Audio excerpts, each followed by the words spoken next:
Bienvenidos. En este vídeo voy a mostrar lo que son los operadores numéricos. Ya hemos visto en la entrada anterior lo que es el operador de asignación. Es uno de los 38 que tiene la especificación de Java 8. Estos serían todos los que hay. Vamos a ver una parte pequeña de aquí, que son básicamente estos de aquí más este. ¿Qué nos van a hacer los operadores numéricos? Bueno, nos van a permitir hacer cálculos tanto con enteros como con decimales, aunque va a haber alguna diferencia entre ellos. En el libro que estamos siguiendo vienen pues bastantes ejemplos de operaciones aritméticas, tanto con enteros como con decimales. Se ve, por ejemplo, lo que pasa cuando nos queda un resultado por debajo de 1, dividiendo enteros. Puntos de coma flotante, cuando empezamos a hacer sumas con decimales que al final se van acumulando errores.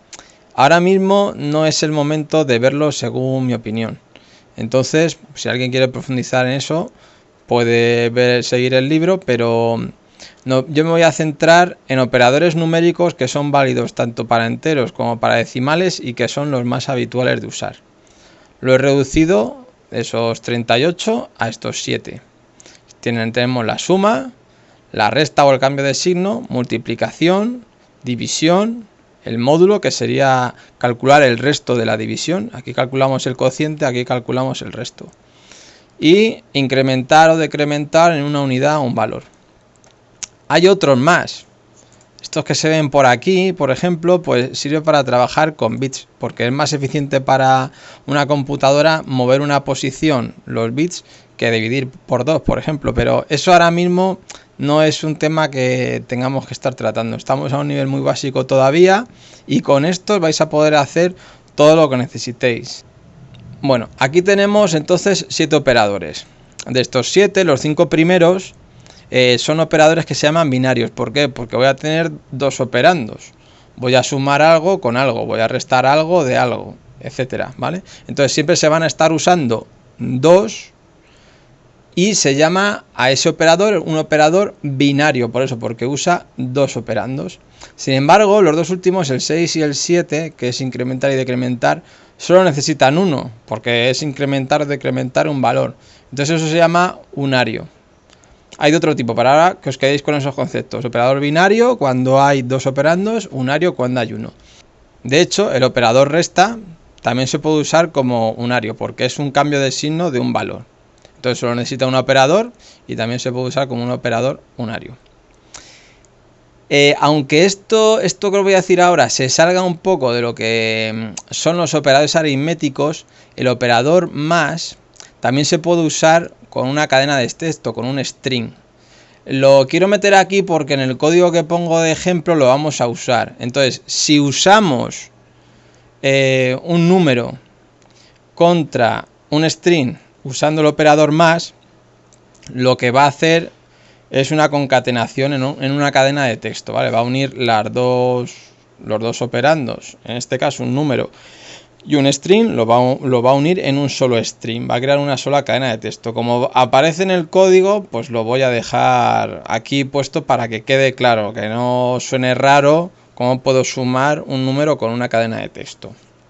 Bien, para que veamos todo lo que he estado diciendo, que por ahora no hemos visto nada de código, he preparado este código. Esto lo mejor, este sí que es verdad que es mejor que lo copiéis, porque es un bloque grande y no es interesante lo que se hace, solo ver cómo se usan los operadores y ver el resultado que dan uno a uno. Entonces lo mejor es que yo me he hecho aquí un archivo de clase nuevo que es operadores, pero lo podéis usar en el mismo inicio de Hola-Mundo, eso ya como queráis.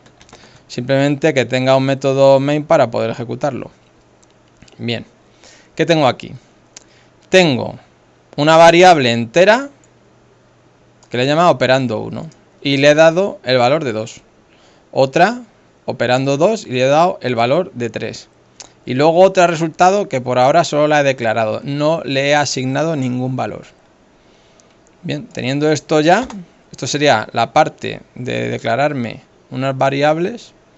voy a usar en esta otra parte lo que es operaciones y salida en consola para ver el resultado. Si yo lo ejecuto, aquí en consola me está saliendo lo que le pido que salga. Entonces, la primera línea le digo que me imprima sumo los operandos y que no me haga el cambio de línea.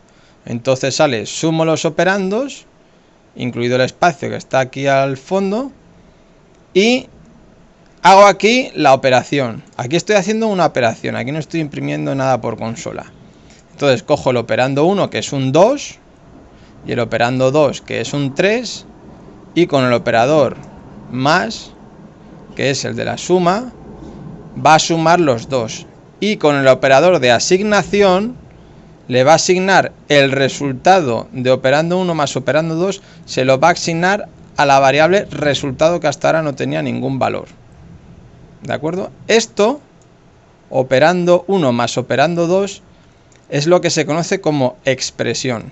Una expresión es simplemente un fragmento de código que devuelve un valor. Esto devuelve un valor. En nuestro caso sería 2 más 3. Va a devolver 5. Cuando esto se evalúa, termina siendo un 5. Aquí es como si tuviéramos un 5 en nuestro caso. ¿Qué pasa? Que se lo asigna ese 5 a resultado, con lo cual, a partir de que se ejecute esta línea, resultado tiene el valor de 5. Y lo imprimimos. Aquí sí que ya hago un cambio de línea. Entonces, como imprimimos resultado, aparece sumo los operandos igual espacio. Hasta aquí estamos. Y ahora, al imprimir resultado, imprime el 5, que es lo que tenemos aquí. Eso sería la primera línea de la consola que estamos viendo. Ha hecho la operación, la ha hecho correctamente. 2 más 3 son 5. Vamos a ver el siguiente, resto los operandos. Es igual que antes, no voy a volver a explicarlo uno por uno.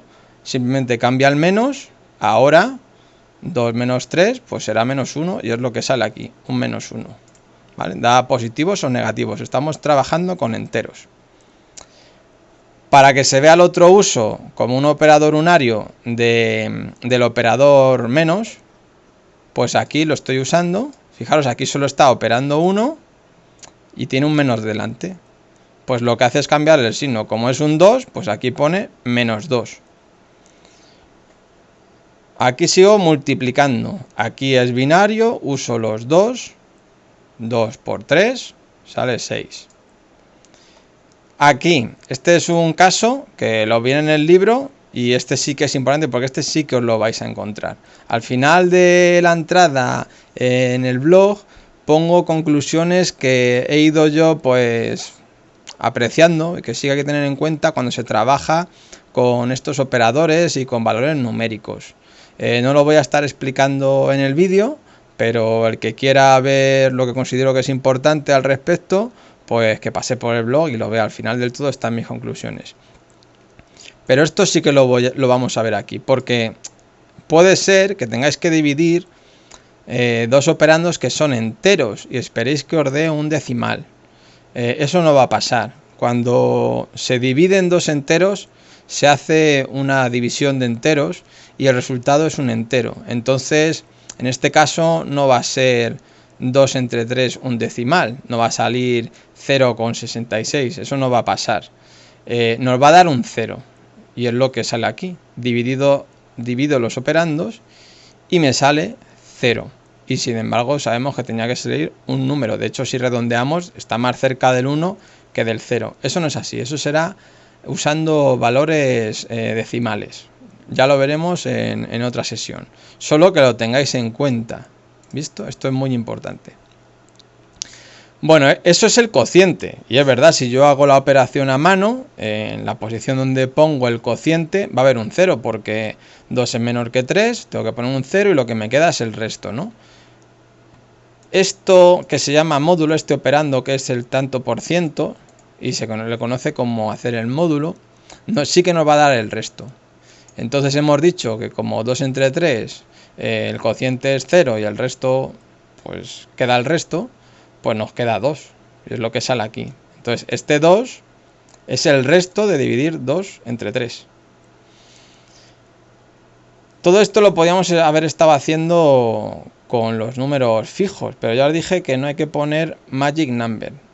Por ejemplo, si aquí queréis comprobar que es un buen sitio para comprobar, hacer otro ejemplo, queréis comprobar con otros números que el resultado es correcto, pues con que vengáis aquí y cambiéis el valor que se le asigna aquí al principio, os va a dar los resultados para todos. Si hubiéramos puesto valores fijos, tendríais que ir cambiando uno a uno, o bueno, solo con donde quisierais ver el cambio.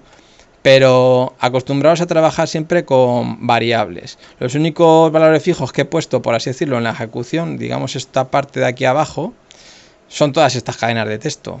Si yo quisiera esto ponerlo en variables, pues iba a complicar algo que no hace falta, porque lo que queremos es ver solo el resultado de las operaciones que se están haciendo aquí en estas expresiones. Bien, nos hemos quedado en que el resto es 2 y hasta aquí hemos llegado a la parte de estar trabajando con operadores binarios. Voy a comprobar aquí cuál es el valor de los operandos. Los imprimo. Aquí veis también algo nuevo, y es que aquí estoy usando el operador más para concatenar. Aquí estoy concatenando esta cadena de texto con operando 1, que va a pasar a entenderlo como texto. Aquí está otra cadena de texto, y aquí operando 2, que lo va a tratar también como si fuera un texto. Y con todo esto va a hacer una sola cadena de texto. El poner esta parte de aquí en una línea distinta no es que haga falta. La línea sería esta. Esta sería la línea completa. Pero cuando empezamos a pasar de un número de caracteres, que cada uno puede poner pues 44, 60, lo que quiera, es en función también de lo que se vea en la pantalla, y yo en este caso lo he cortado por aquí para que se pudiera ver también mejor en el ejemplo que he puesto, el código de ejemplo que he puesto en el blog, pues se pueden romper las líneas así, no pasa nada. La sentencia no termina hasta que se pone el punto y coma. Y si son líneas de código muy largas, que se nos podría perder y tendríamos que hacer el scroll horizontal y hay que evitarlo por cualquier medio, pues entonces se rompe la línea de esta forma. ¿De acuerdo? Siempre podemos ir rompiendo la línea para que nos quede y lo veamos todo en una sola pantalla. Cuando yo imprimo esto, me sale que los operadores, el operador 1 pues es el 2 y el operador 2 es el 3. Igual que los hemos declarado al principio, no han cambiado. Sin embargo, ahora con estos operadores que voy a usar ahora, sí que cambian. Estos operadores unarios sí que cambian, porque aquí, al solo necesitar un operador, claro, incrementa el valor del operador que le estoy pasando y no tiene dónde guardarlo. Podría guardarlo en otra variable también si quisiera, pero en este caso no es así. Vemos aquí entonces que si incremento el operando 1 que tiene valor 2, pues sale un 3. Y si decremento el operando 1, debería salir un 2, para que se quedara como antes. Bien, aquí quiero que veáis la diferencia entre poner el operador de incremento y decremento a la izquierda o a la derecha. No es que el más se ponga a la izquierda y el menos se ponga a la derecha. Esto lo podéis poner también a la derecha. La diferencia está en si queremos que cambie el valor antes de devolver el resultado o después. Si yo lo pongo antes, está cambiando el valor antes de devolverlo, como se ve aquí. Es decir, el valor que tiene que devolver al final es un 3 y está mostrando un 3. Sin embargo, si lo ponemos estos operadores a la derecha de la variable, me va a devolver primero el valor que tiene, que ahora mismo es un 3, y después se va a cambiar el valor en la variable. Pero por eso me muestra un 3, porque el valor que devuelve es el que tiene en ese momento. Sin embargo, si vuelvo a imprimirlo, que es lo que hago en la siguiente línea, si vuelvo a imprimirlo, se ve que sin hacer ningún otro cambio es un 2. No es un error, ¿eh? Es simplemente que aquí primero devuelve el valor que tiene y luego cambia la variable, y aquí cambia la variable y devuelve ese valor. ¿Entendido? Eso es muy importante. Bien, pues espero entonces que os haya quedado todo claro, y lo único, recordaros que como os prometí al principio, aquí dejo las conclusiones que sí que tenéis que tener en cuenta, que me parecen importantes. Y si queréis profundizar más, pues ya sabéis, podéis ver el capítulo correspondiente del libro que estamos siguiendo, aunque en sesiones más adelante también lo veremos. Hasta luego.